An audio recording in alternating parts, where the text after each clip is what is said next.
gmail.com. Radio Martí. El mundo de la información para toda Cuba, las 24 horas del día. Radio Martí. Por los 1180 AM. Por nuestras frecuencias de onda corta.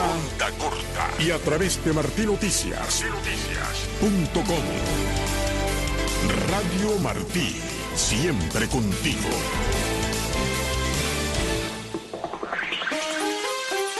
Informa Martí Noticias. El periodista independiente Lázaro Yurivalle Roca denuncia desde la cárcel las precarias condiciones que enfrenta. Informa Tomás Cardoso. Continúa el deterioro de las condiciones carcelarias que sufre el periodista independiente Lázaro Yurivalle Roca. Así lo manifestó el comunicador en llamada telefónica desde el penal combinado del Este con su esposa Eralidis Frometa. Lázaro Yuri continúa con un reforzamiento pulmonar y hasta ahora tiene que bañarse con agua fría y aún no logra la consulta médica de un oftalmólogo para el problema de la visión. Y tras varios reclamos, ahora fue llevado a un médico primario, pero nada se resuelve, informa Yuri. En la historia clínica mía no había los resultados de las pruebas del esputo que me habían hecho, no tenían las medicinas de que yo soy crónico para la presión, no aparecía nada de eso, no me han hecho todavía el fondo de ojo que me dijeron que me iban a hacer, y además de eso me llevaron al ortopedista sin hacerme prueba, me dio un papelito ahí para que me hicieran los espejuelos, pero imagínate tú sin pedirme la vista, y entonces no se me garantizaba el agua caliente que ya lo discutí. Mientras que la alimentación sigue siendo pésima y mal elaborada en el penal, señaló el comunicador.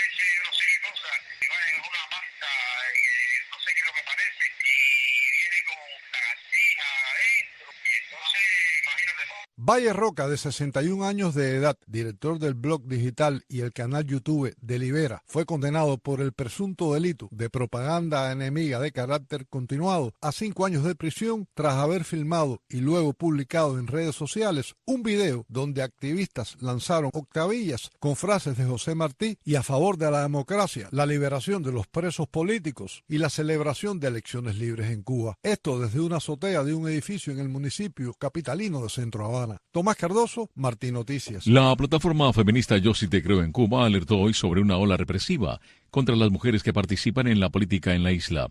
El colectivo independiente dijo a Martí Noticias que se trata de una denuncia enmarcada en la campaña de varias ONGs para que se declare el estado de emergencia por la violencia de género en Cuba. Este es el tercer llamado de grupos feministas cubanos que abogan por la declaración del estado de emergencia e incluye una campaña de recogida de firmas. Y a propósito, las nuevas leyes adoptadas en algunos estados del país motivan una campaña por los derechos humanos de la comunidad LGBTQ en los Estados Unidos. Amplía Belén Mora. La campaña de derechos humanos declaró estado de emergencia para las personas LGBTQ en Estados Unidos y publicó una guía para la acción que resume lo que denomina leyes discriminatorias en cada estado, junto con información sobre el conocimiento de sus derechos, los recursos de seguridad y salud. Haciendo sonar la alarma sobre el entorno político actual, la organización más grande del país dedicada a los derechos de las lesbianas, gays, bisexuales, transgénero y queer en Estados Unidos, dijo que las advertencias contra los viajes a lugares peligrosos no son suficientes para ayudar a las personas que ya viven en los llamados países o estados hostiles. La campaña dijo que está tomando medidas en respuesta a un aumento peligroso y sin precedentes en la legislación discriminatoria que barrió los congresos estatales este año, con más de 225 proyectos de ley anti-LGBTQ+ presentados y más de 70 promulgados hasta ahora en 2023, más el doble del número del año pasado. En un informe publicado el martes llamado Estadounidenses LGBTQ bajo ataque, dice que las nuevas leyes son el resultado de esfuerzos republicanos coordinados apoyados por grupos extremistas bien financiados. En tanto, la guía LGBTQ+, Americans Fight Back, LGBTQ+, estadounidenses luchan, también proporciona información sobre cómo presentar quejas por violaciones de los derechos civiles y señala recursos para financiar mudanzas y encontrar empleo en lo que llama estados más seguros. Kelly Robinson, presidenta de la campaña Derechos Humanos, dijo en un comunicado que la guía tiene como objetivo ayudar a millones de personas vulnerables, ya sea que estén planeando un viaje de verano a través de regiones que se están volviendo cada vez más hostiles para las personas LGBTQ+, o que ya vivan en un estado donde los ataques legislativos y el extremismo político continúan siendo un objetivo. Asistencia técnica Efraín García. Voz informativa Ricardo Espinosa en Martí Noticias.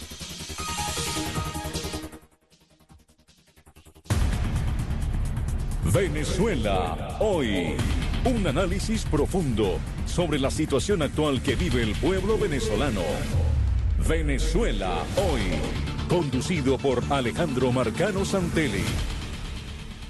Hola, ¿qué tal amigos? Gracias por estar nuevamente en este espacio de Radio Martí, Venezuela Hoy. Estoy acompañado en los controles técnicos por May Vázquez, en la producción del espacio Alejandro Sayabazán, y hoy con nuestra querida Maricela Valladares. Y bueno, presento desde Venezuela Pablo Aure, va a estar acompañándonos, profesor universitario, profesor de Derecho en esa universidad, y desde Argentina al colega Leandro Gasco. Pablo, contigo quiero comenzar a analizar, tú estuviste muy cerca del partido 20 Venezuela. 20 Venezuela es la organización política que respalda a María Corina Machado de cara a unos comicios primarios para ir, si la dictadura pues así lo decide, aunque está contemplado en la Constitución, un proceso electoral el año entrante, 2024. Sin embargo, María Corina Machado y algunos factores de la oposición habían señalado que si estaba el CNE tan cuestionado, Consejo Nacional Electoral, pues no participarían. ¿Qué es lo que está pasando? Porque ahora vemos que otros factores, conocidos como el G4, de estos políticos opositores que han, según algunos analistas expertos, cohabitado con el régimen, pues señalado que ese CNE sí va a participar en este proceso primario. ¿Qué está pasando? ¿Nos puedes contar? Sí, claro, Alejandro. Fíjate tú, meses se constituyó la Comisión Nacional de Primaria. ¿Okay? Esa fue nombrada por una plataforma en la cual nosotros no pertenecíamos, que es la plataforma unitaria, pero sin embargo hubo unos actos, unos acuerdos en los cuales 20 participó y celebró la constitución de esa Comisión Nacional de Primaria, que quedó conformada por el doctor Jesús María Casal, que es el coordinador nacional de esta comisión, o el presidente de la Comisión Nacional de Primaria a nivel nacional. Empezaron las conversaciones, se hablaba, se solicitó en una oportunidad por parte de la Comisión Nacional de Primaria la colaboración técnica del Consejo Nacional Electoral. ¿Y en qué consistía esa colaboración técnica? La presentación de los registros de inscritos en el registro electoral y también de los locales para poder efectuar el acto de votación. Y lo que pasa es que se siente muy sencillo o muy cómodo decir que no, que la hagan manual, que nosotros mismos es un acto nuestro. Cierto, es un acto nuestro. Hay la logística, tenemos los espacios, tenemos en toda Venezuela sitios para hacer la primaria. Es muy fácil pedir sin saber cómo cumplir. Te digo una cosa con mucha seriedad, Alejandro. Cuando uno acepta sentarse ya con la plataforma unitaria, con la cual ya se ha tenido muchísimas diferencias, cuando uno acepta y celebra y felicita esa oportunidad, porque esas fueron las palabras, creo que de María Corina, que la constitución de esa Comisión Nacional de Primaria, y se le da un voto de confianza, yo no puedo estar esperando que todo sea de acuerdo a mi petición, mi solicitud, y no solamente la solicitud mía, sino cómo hacer factible eso. ¿Qué ha debido hacer María Corina?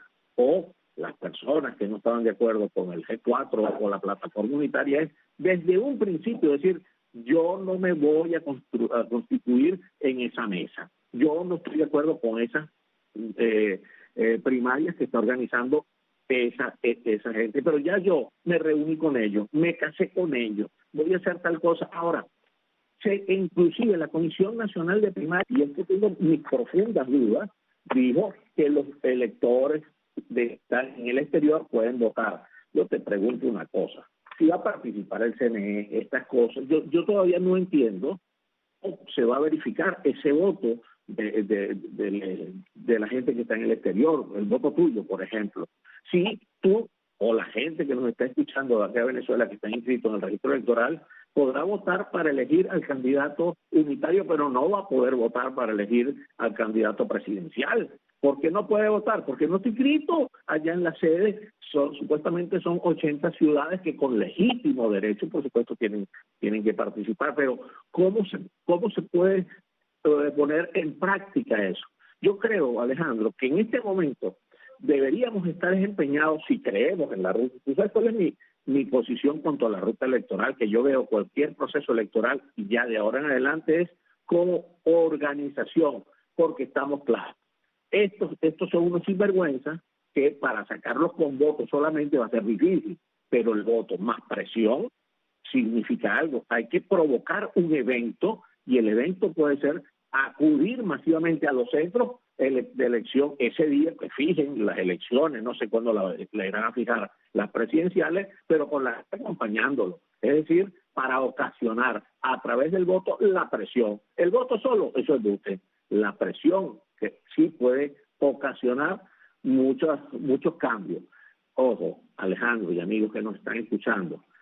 Ayer yo dije, mire, yo he acompañado a María Corina siempre, y tú lo sabes, y los que me conozcan saben que yo siempre la he venido acompañando, pero yo no puedo, ella dice algo que es hasta el final. ¿Cuál es el final? Por Dios. O sea, la gente quiere esperanza, pero una esperanza creíble, y para tener una esperanza creíble es lo que puede ocasionar confianza en lo que nosotros estamos diciendo. Nosotros no podemos mantener en un callejón sin saber hacia dónde vamos, en un túnel oscuro, a unas personas, porque vamos a decir, vamos a acompañar a María Corina hasta el final. ¿Cuál es el final?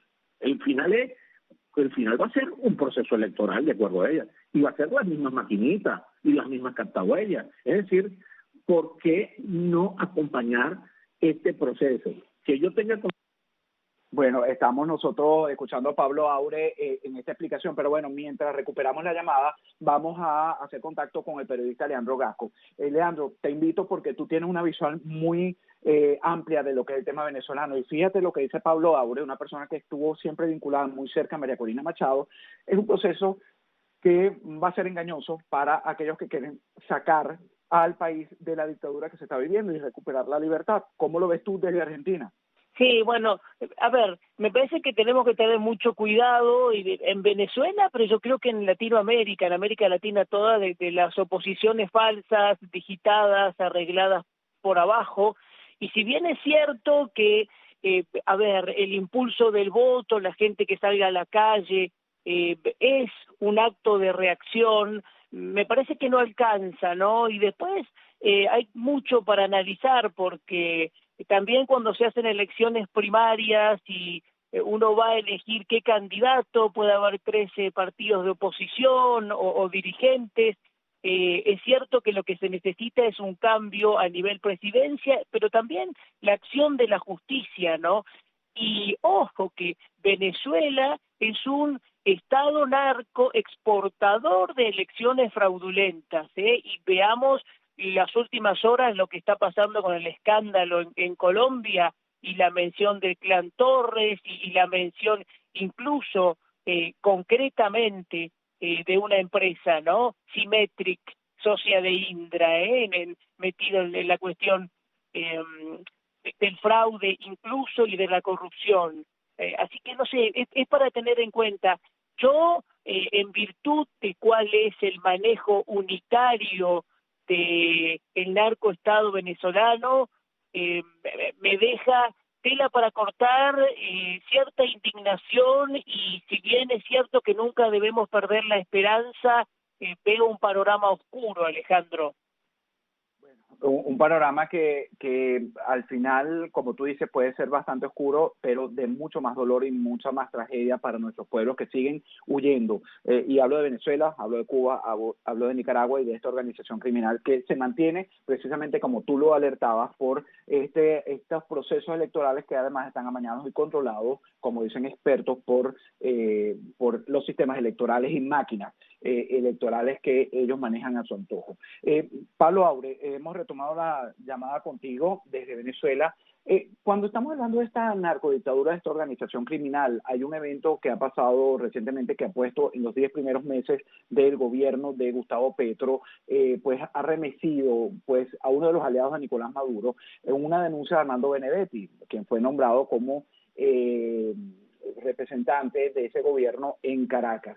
Benedetti denuncia incluso influencias, dinero, algo que todavía no está claro, pero bueno, a pesar de que ha bajado el tono en medio de este escándalo político y pasa de la ira, el arrepentimiento, vemos a Gustavo Leiva, al señor Leiva, el canciller colombiano, decir que a quién le puede creer a Armando Benedetti, que es un drogadicto, por sus propias palabras. Además, quien reconoció que todo lo que hizo fue bajo las influencias también del alcohol. ¿De qué estamos hablando cuando estamos hablando de gobiernos? ¿Cuál es la lectura tuya? Pero imagínate tú cuál puede ser la lectura mía. Estamos rodeados de personas que no tienen las mínimas condiciones morales para ocupar ningún cargo. Aquí, en este momento, por supuesto, ese señor Armando Benedetti, que se desempeñó aquí como embajador de Colombia, de embajador de Gustavo Petro, por supuesto un tremendo irresponsable, pero no solamente irresponsable por lo que ella ha dicho, pero también son irresponsables quienes lo nombraron a él. Yo ahorita estoy leyendo que parece que está recluido en una clínica para desintoxicarlo y está una crisis nerviosa. Por supuesto que está nervioso, y más que forma parte de una mafia, y él sabe cómo termina la gente que forma parte de una mafia. Aquí lo que sí nosotros, quizás con más sensatez y con más criterio político de la situación, no analicemos mucho al mensajero, sino al mensaje. Eso es lo que ocurrió. ¿Se habrá investigado eso? ¿Cómo que tenía $7,000 en efectivo? ¿Para qué? ¿Cómo es este caso? Que investiguen eso de verdad, que se investigue, indistintamente sea un alcohólico, sea un drogadicto, sea un adicto, sea lo que sea. Yo creo que aquí está en muy, muy, muy malas manos, las riendas de estos países, acá, pensando Venezuela, Colombia, Brasil, y todas estas personas del socialismo del siglo XXI, o del Foro de Sao Paulo, o esta gente que ya sabemos de dónde viene Gustavo Petro, bastante lo alertamos cuando era candidato y las veces que fue candidato. Un hombre que fue guerrillero, un hombre que estuvo involucrado en la matanza en el Palacio de Justicia allá en Colombia. Y bueno, ¿qué pueden esperar? ¿Quiénes pueden ser sus amigos, sus aliados, sus asesores, sus ministros, sus embajadores? Personas como él. Más nada. Eso es que está cosechando lo que se sembró allá en Colombia. Se sembró odio. Bueno, hubo ese retorno, era Gustavo Petro. Ahora están cosechando precisamente el resentimiento que le fue sembrado a los ciudadanos colombianos. Me preocupa, claro que me preocupa, porque Colombia, lo que pueda pasar en Colombia también nos va a pasar a nosotros. Lo mismo que le pueda pasar a Venezuela le va a pasar a Colombia. Y eso, en efecto, eso es lo que está ocurriendo. Todos dicen, o mucha gente dice, que esa campaña, cosas que no tenemos por qué dudarla, aunque aquí la incertidumbre, la falta de verdad, es lo que abunda en este país, que haya sido financiado por parte de campaña, precisamente con capital nuestro. Cuando digo capital nuestro, capital venezolano. No lo estoy diciendo yo, lo dijo el mismo Diosdado Cabello en su programa El Mazo Dando, que por aquí estuvo ese señor, dijo, refiriéndose a Petro, buscando real para la campaña. Es decir, ya entre ellos mismos se delatan. Ahora, viéndola desde el punto de vista no de análisis político ni nada de esas cosas, sino desde el punto de vista pragmático, tiene razón Gustavo Petro de sacar a ese señor de allí, porque si es un gobierno mafioso, no puede tener ningún delator, y eso es, en manos de mafia es que están los países, y así como puede haber prosperidad, y uno de los primeros anuncios que hizo Gustavo Petro era procurando la legalización o la despenalización del cultivo de coca, y también son cosas que ya desde un comienzo vemos por dónde iban los tiros. Eso no nos alarmemos. Eso es lo que va a pasar y que está pasando. Ahora, ¿qué podemos hacer con eso? Caramba, hay una gran pregunta. Es una gran pregunta. Primero es lograr una organización entre los mismos ciudadanos, lograr ver cómo Cipote, cómo Carrizo salimos de esto, cómo encontramos ese camino hacia la libertad. Por eso a mí me preocupa mucho todavía que aquí el sector opositor en Venezuela como bachaco sin antena, dando vueltas por todos lados. Entonces cada quien tiene su ego, tiene si no soy yo, no nadie. ¿Qué es eso, vale? Por Dios, los supremos intereses del país deben estar por encima de cualquier aspiración de cualquier persona, sea amiga o no amiga de uno. Y eso es el deber ser en el mundo libre, pero bueno, desafortunadamente no lo estamos viviendo en el caso de Venezuela, Cuba y Nicaragua. Estamos en manos de mafia, es el resumen de esta participación en este momento de Pablo Aure, a quien entrevistamos desde Caracas, desde Valencia, en Venezuela, y tenemos al periodista Leandro Gasco desde Argentina, periodista argentino, por cierto, que además sigue y trabaja mucho con el tema venezolano. Leandro, te pregunto nuevamente, ¿cuál es el alcance de esta alianza de no sé si utilizar el mismo término del profesor Pablo Aure, de estas mafias, esta alianza de Colombia, Maduro y Argentina. Sí, hay muchos puntos en común. Cuando uno ve el caso por ejemplo, de Armando Benedetti, de Clan Torres, de Euclides y de Camilo Torres, y la misma Ingrid Betancourt diciendo que directamente Maduro financió a Petro vía Clan Torres, se habla inmediatamente de corrupción, de fraude electoral, de Indra, de Symmetric, pero también de alumbrado público, transporte, obra pública, porque inmediatamente cuando vemos la acción de ellos hay una mancomunión con la corrupción. Y en Argentina lo mismo. Mira, en estas horas el fiscal Guillermo Marijuán estaba pidiendo, y lo concretó, que vía otro personaje de la justicia, Casanelo, está sobreseída Cristina Kirchner en la ruta del dinero K, que ahí, se puso preso al su testaferro Lázaro Báez, pero ella queda limpia. ¿Por qué queda limpia? A pesar de los paraísos fiscales, de los 55 millones de euros del lavado de dinero de la ruta del dinero K, queda limpia porque resulta que Marijuán, fiscal, es amigo del ministro de Economía, que acaba de irse a China, a decir que ahora somos Argentina, Massa, y él como es amigo de Marijuán parece que le limpió el panorama. Entonces, acá tenemos un problema serio de la justicia, y cuando hablamos de exportación de modelo narco-venezolano a Colombia, veamos también lo que está pasando con Petro, que además de corrupto y de exguerrillero es un mitómano, y podemos ver la historia personal, lo que dice de su madre, el invento de su abuelo y demás. Pero quiero decir, hay casos muy concretos. A ver, en este último tiempo, que haya 11 departamentos tomados por parte de la FARC y el ELN, que haya 43 masacres en lo que va del año, o 180 líderes sociales asesinados, 24 atentados contra la infraestructura petrolera, es decir, todo este tipo de cuestiones nos habla de una realidad, y no estoy hablando solamente de la financiación que se hace a los delincuentes que han dejado libres, 35.000. Entonces, veamos todo esto, cómo ellos organizan, estructuran el poder. Bueno, y una estructura en el poder que se consolida y que además sigue haciendo daño, Pablo. Al caso de Venezuela, que aparentemente van a unas elecciones el año entrante, la confrontación entre los factores políticos, muchos de ellos cohabitadores, como lo señalan expertos y analistas del régimen, que los han ayudado a normalizar, a crear burbujas para que dentro y fuera de Venezuela se piense que se ha vuelto a una normalidad a pesar del gobierno.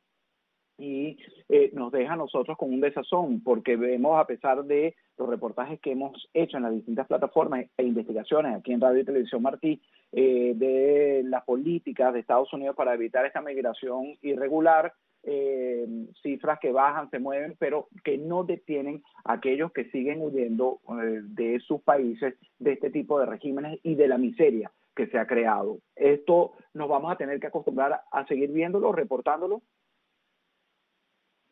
Alejandro, te voy a decir una cosa. Aquí nos llevan una gran ventaja los malandros, ¿verdad? Las mafias, los narcorregímenes. ¿Por qué? Porque mientras ellos sí se ponen de acuerdo, ellos se organizan, ellos invierten para el mal. Nosotros acá, que queremos salir desesperadamente de esta locura, estamos cada vez más divididos. Cuando digo nosotros, al menos quienes son los encargados de alumbrar el camino.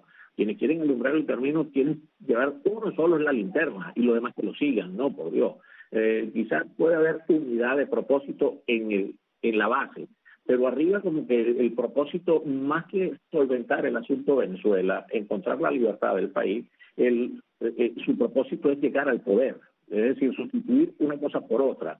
Y esto es lo que nosotros vemos mal. Cuando tú hablas de que nos vamos a destinar a un proceso electoral, ojo, yo tengo mis diferencias, mi apreciación sobre estos eventos electorales. Sabemos que con este régimen que tenemos acá en Venezuela, salir en un proceso electoral, esto no es soplar y hacer botella.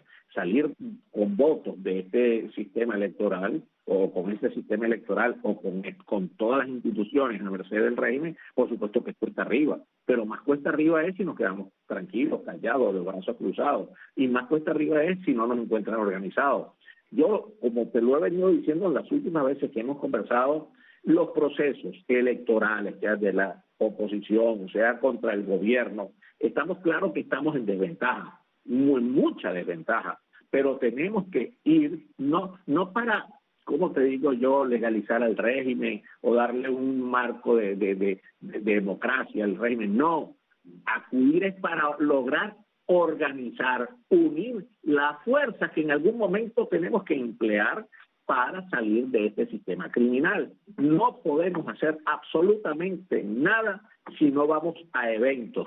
No, como te digo, la palabra que ustedes utilizan, no es para democratizar al régimen, no. Es para utilizar precisamente esos eventos para entendernos con las personas que pensamos que hay que salir de esta locura. Si no hay un evento, ¿cómo nos organizamos? Cuando aquí no hay ni luz, ni agua, no hay trabajo, el sueldo son $5 mensual, la gente está comiéndose un cable, está frenando en el hierro, tiene sus necesidades básicas no están cubiertas, no tienen absolutamente la mayoría acceso a los alimentos, vive de un 15 y un último. Por Dios, Alejandro, las cosas no están, los que se han ido se fueron y punto, y desde allá están también padeciendo y adoloridos por lo que nos está ocurriendo en el país, pero de alguna manera tenemos que estar acá para ver cómo conformamos esa fuerza, cómo nos organizamos. El lamento, si se queda en el lamento, con el lamento no logramos nada. Sabemos que no hay democracia, que todos los poderes públicos están a disposición, que la fuerza pública está a disposición del régimen, vaya, pero tenemos que organizarnos. Dime, ¿cuál es la otra vía? ¿Cuál es la otra vía? Si ya sabemos que estamos solos, en Venezuela estamos solos, olvídate de la comunidad internacional. La comunidad internacional son clubes de amigos, que obedecen a los que se sientan en la silla o que ocupan un puesto en la ONU, en la OEA, que son los presidentes, no en los pueblos. En los pueblos, ya fíjense ustedes todos estos pueblos, cuánto tiempo Cuba no está así, Nicaragua inhabilitan a los candidatos. Bueno, aquí en Venezuela lo estamos padeciendo desde hace rato, ya no se sabe ni cuánto es la diáspora venezolana, si son 6, 7 millones, no lo sabemos, porque esa es otra cosa, que aquí en Venezuela no conocemos cifra de nada. Aquí no sabemos, todo es el oscurantismo. Aquí en Venezuela no sabemos ni siquiera cuál es el índice real de inflación, solamente los estudios, no lo dice el Banco Central, lo dicen algunos economistas, que estamos en el orden ahorita de 448%, lo que va del año.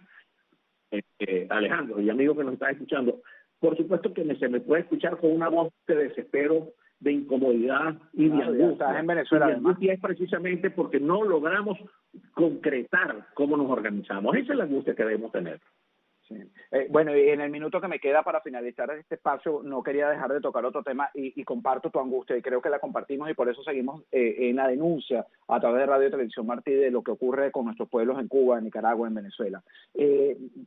Quiero preguntarte, como periodista, Leandro Gasco, en Argentina, el régimen de Irán, te has visto que ha lanzado una amenaza tras presentar su primer misil hipersónico y vemos el crecimiento, el avance que ha tenido estas dictaduras y sus alianzas en el hemisferio y ahora el presidente de Irán anuncia una visita para Nicaragua, Venezuela y Cuba precisamente. ¿Qué hay detrás de esto según tu criterio? Sí, bueno, hay una expansión clara y una alianza con los narcoestados, ¿no? Argentina tiene, lamentablemente, atentados terroristas y lo sabemos, y además impunes. Y ahí volvemos a la cuestión de la justicia. Yo creo que tenemos que estar todos alerta, que la organización, como dice el colega desde Venezuela, tiene que haber organización, pero también alzar la voz en libertad y con un auditado para que no se infiltren. Cuando digo infiltren, ya sabemos lo que es, ¿no? Que se dobleguen, que se subordinen al mal, ¿no? Y en este caso también tiene que haber instituciones, organismos, justicia, países y ciudadanos atentos a que no avance el mal, el eje del mal. Bueno, te agradezco a ti, Leandro Gasco, periodista, y también al profesor de Derecho y analista político Pablo Aure desde Venezuela. Amigos, gracias por habernos acompañado en este espacio de Radio Martí. La invitación es hasta un próximo momento. Le doy las gracias a Mike Vázquez en los controles técnicos, a Alejandro Sayas Bazán y también a Maricela Valladares por permitirnos crear este contenido para ustedes. Síganos en nuestras redes, en las distintas redes de Radio y Televisión Martí. Hasta pronto.